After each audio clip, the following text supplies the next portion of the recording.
Epictetus Desire Inversion. Have you ever felt it? That quiet, gnawing hum of dissatisfaction. It's the feeling that whispers to you while you're scrolling through social media, showing you vacations you're not on, homes you don't own, and lives you're not living. It's the voice that says, if only I had new car, promotion, perfect relationship, I'd finally be happy. We live our lives on a moving walkway of wanting, constantly reaching for a future state of contentment that seems to inch away just as we get close.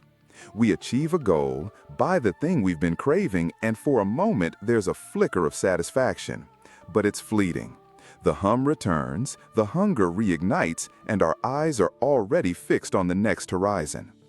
This is the great trap of modern life, a cycle of endless craving that promises happiness but only delivers a temporary fix. But what if this entire premise is flawed?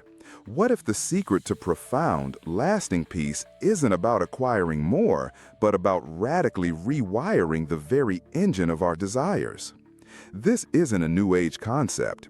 It's a powerful 2,000-year-old mind trick from one of history's most resilient minds. Enter Epictetus.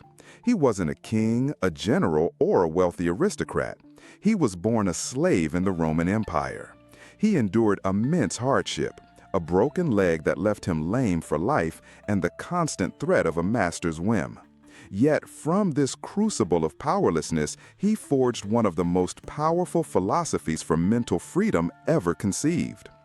Epictetus understood the human heart's capacity for self-inflicted misery. He saw people who had everything, wealth, status, freedom, and were still miserable because they were slaves to their own insatiable wants. And he offered a revolutionary solution, a concept we can call desire inversion. The core idea is deceptively simple, yet its implications are earth-shattering. Epictetus argued that we should stop directing our powerful energy of desire towards things we don't have, and instead learn to want the things that are in our lives. This isn't about suppression.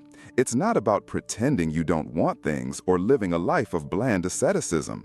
It's about a conscious, deliberate redirection. It's taking the full, focused, passionate force of your wanting, that same energy you use to daydream about a new iPhone or a bigger apartment, and turning it with intention onto your current phone, your current apartment, your current life.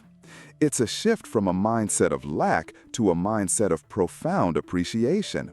Imagine the psychological freedom in that. You are no longer a puppet pulled by the strings of advertising and social comparison. You become the master of your own contentment. Let's break down how this mind trick actually works in the real world. Think about your car. Maybe it's not your dream car. It's got a few dings, the radio's a bit fuzzy, and you've been eyeing a newer, shinier model. The default mode is to focus on its flaws and fantasize about its replacement. This creates a low-level, constant state of dissatisfaction every time you get behind the wheel. Now let's apply desire inversion. You make a conscious choice to the car you have. You start by actively appreciating it.